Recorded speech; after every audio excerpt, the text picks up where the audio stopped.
तो welcome back to my another blog. आज का जो ब्लॉग रहने वाला है सैमसंग की one of the most expensive डिवाइसों में से एक है, जिसे कहते हैं हम सैमसंग गैलेक्सी जेड फोल्ड 6।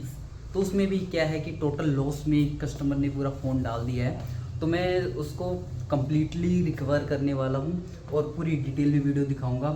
और हर किसी की बस की बात नहीं होती कि भाई इतनी एक्सपेंसिव डिवाइस लेने के बाद टोटल लॉस में जाने के बाद भी रिकवर करवा ले, क्योंकि इस पर नियर अबाउट 65K मतलब 65,000 के आसपास पूरा जो इसका एस्टिमेट बना है और इस पर पूरा खर्चा आने वाला है।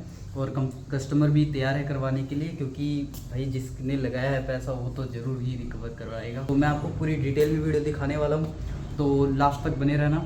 तो लाइक कमेंट सब्सक्राइब करना भूलें, ठीक है भाई। तो मैं पहले पूरे फ़ोन की कंडीशन आपको दिखा देता हूँ। तो ये कुछ इसकी कंडीशन है। ये ऊपर वाली जो डिस्प्ले है कोने से ब्रेक है और इसका थोड़ा सा कलर भी चेंज हुआ है, जो कोने से ग्रीन हो रखी है। तो ये टच वगैरह चला के दिखा देता हूँ। ये कंप्लीट वर्किंग में है वैसे तो ऊपर वाली, और अंदर वाली नहीं चलती है। तो ये तो ओके चल रही है आपकी। तो दिखाता हूँ। तो ये कुछ कोड होते हैं स्टार। इसमें आपका अगर किसी में कोड वर्क करता है किसी में नहीं करता। तो सेंटर भी देखो ख़राब है और ऊपर भी ठीक है। तो मैं सबसे पहले इस डिस्प्ले को हटा लेता हूँ। हटाने के लिए आप ये तो पहले मैंने फ़ोन हीट करके अच्छी तरह से इसे हटा लिया, सेफ्टी से ये कनेक्टर हटा लिया। भाई ज़रूरत नहीं, स्विच ऑफ कर देते हैं, ज़्यादा बेटर है। तो एक कोने से एक तरफ से स्टार्ट करता हूँ। तो एक तरफ से तो मैंने डिस्प्ले हटा दिया और एक तरफ से बैक पैनल। तो हीट करने के बाद जब भी आप वैक्यूम टाइप का लेते हो उसे उठा लेते हो तो सेफ्टी से रिमूव हो जाते हैं। तो अब इसके सारे स्क्रू हैं जो ऑल टोटली ओपन कर लेंगे। एक साइड से मैं भी सारे ओपन करके पार्ट वगैरह निकाल लेता हूँ। तो फुल A to Z सारी निकाल लेंगे पहले, तो कोई पेच वगैरह ना रह जाए उसका खास ध्यान रखना। अगर एक आधा पेज रह गया और आप ऐसे मदरबोर्ड या कोई भी पार्ट उठा रहे तो ब्रेक होने के चांसेस होते हैं। तो इसका वायरलेस वाला मैं निकाल लेता हूँ।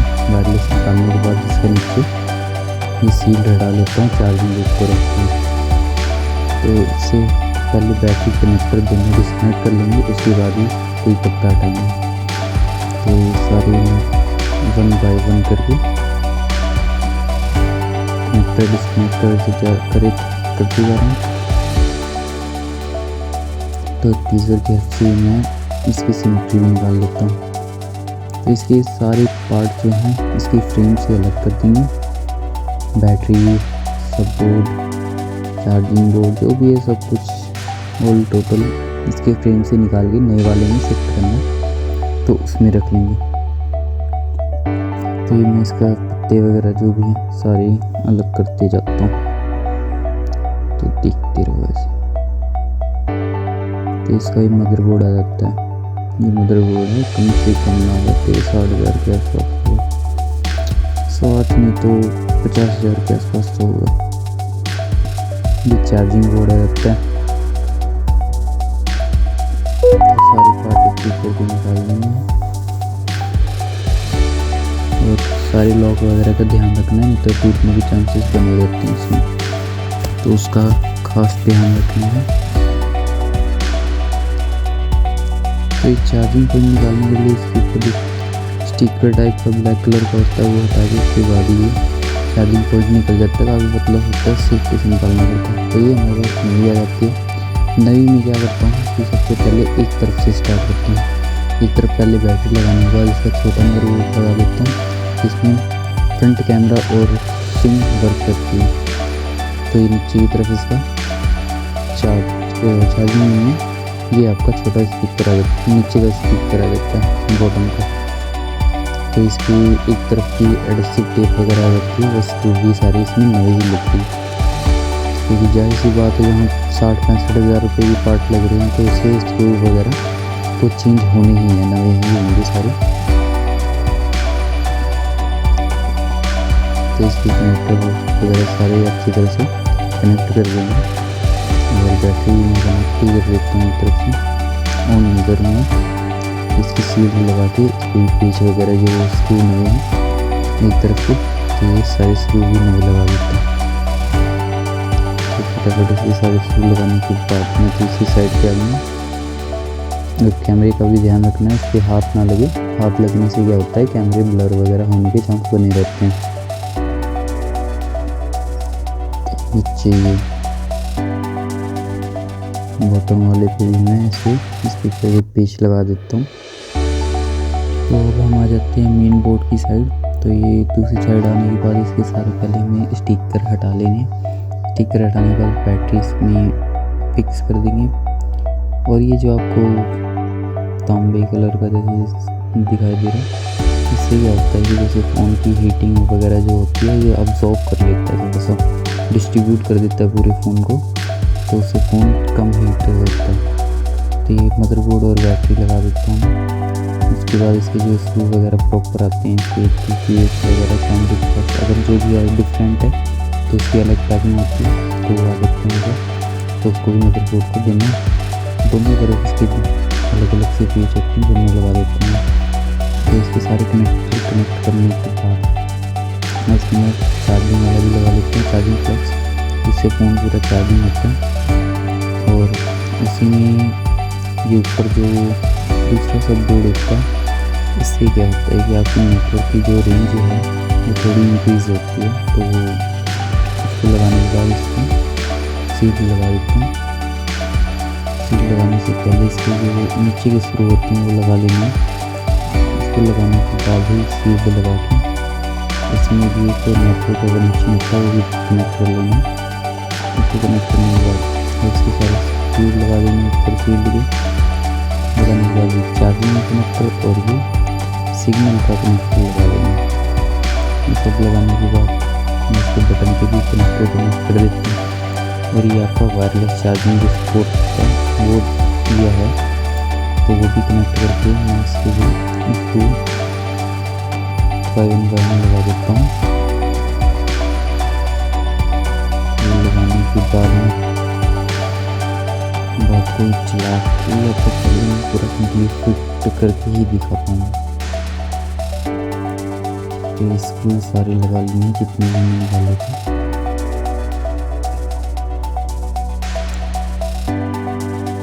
तो ये एयर फ्लो करने से क्या होता है, जो थोड़ी बहुत डस्ट रहती है वो निकल जाती है। तो ये फ़िलहाल तो मैंने ऐसे ही रखा है कि डिस्प्ले भी चला के सारा फ़ोन वगैरह चेक कर लूँ। उसके बाद कंप्लीट एडहेसिव टेप वगैरह लगा के मैं इसे फिट कर लूँगा।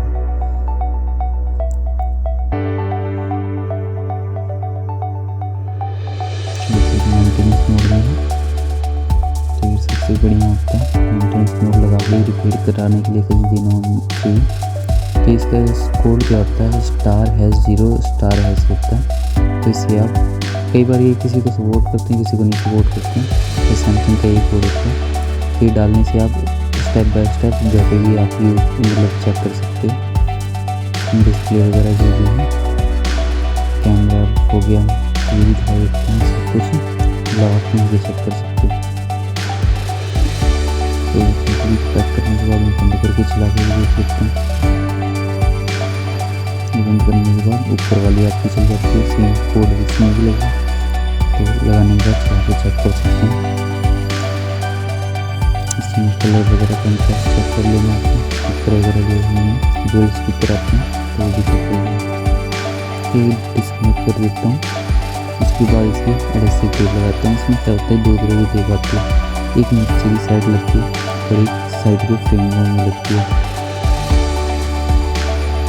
तो ये नीचे की साइड है, जो में ये ब्लू कलर की लगती है। तो ये लगने के बाद फिर साइड में क्रोम में भी लगती है, ये साइड में लगती है। इसमें काफ़ी ध्यान से देख के काम करना पड़ता है, मुझे कैमरे के आगे भी आना पड़ जाएगा। तो मैं इसके अभी लगाऊंगा, पहले इसे फिक्स कर लूँ। इसको लगाने के बाद जो भी होता है कि हमने इसे हाथ से या किसी टीचर वगैरह से लगा के अच्छी तरह प्रेस कर लेंगे। ये साइड अभी जो मैं लगा रहा हूँ इसे भी अच्छी तरह प्रेस कर लेता हूँ।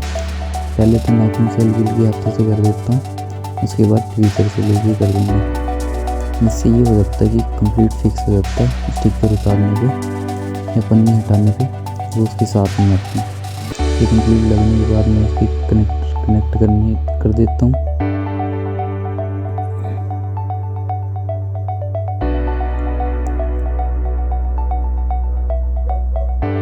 तो कनेक्ट हो चुका है। तो इसके ऊपर की शील्ड भी लगा देता हूँ और उसके बाद डिस्प्ले ध्यान से एक बार में फिक्स कर देता हूँ। तो एक साइड हमारा कम्प्लीटली हो चुका है। अब दूसरी साइड आ जाएंगे। दूसरी साइड में कुछ नहीं है, एक पेच वगैरह सारे टाइट करके देख लेंगे, सब टाइट है। उसके बाद इसकी टेप आ जाती है, सिंपली हो जाती है। कैमरे का टेप का यहाँ रख के प्रेस कर देना। प्रेस करने जैसे जितनी अच्छी तरह से प्रेस करोगे उतनी अच्छी तरह से वाटर रेजिस्टेंस हो जाती है। और ये एयर फ्लो करने से इसकी जो माइनस से डस्ट पार्टिकल होंगे तो वो निकल जाते हैं। तो इसके लिए जो पानी के ग्लू वगैरह है अच्छी तरह से क्लीन कर लेता हूँ मोटर की हेल्प से। मोटर के काफ़ी अच्छे होते हैं, इनसे थोड़ा घंटों काम मिनटों में होता है। तो ये सारे इससे ग्लू वगैरह रिमूव कर लेता हूँ। और थोड़ा फ़ोन को अगर हीट करके ग्लू वगैरह का पानी हीट करके निकालते तो ये जल्दी निकल जाती है।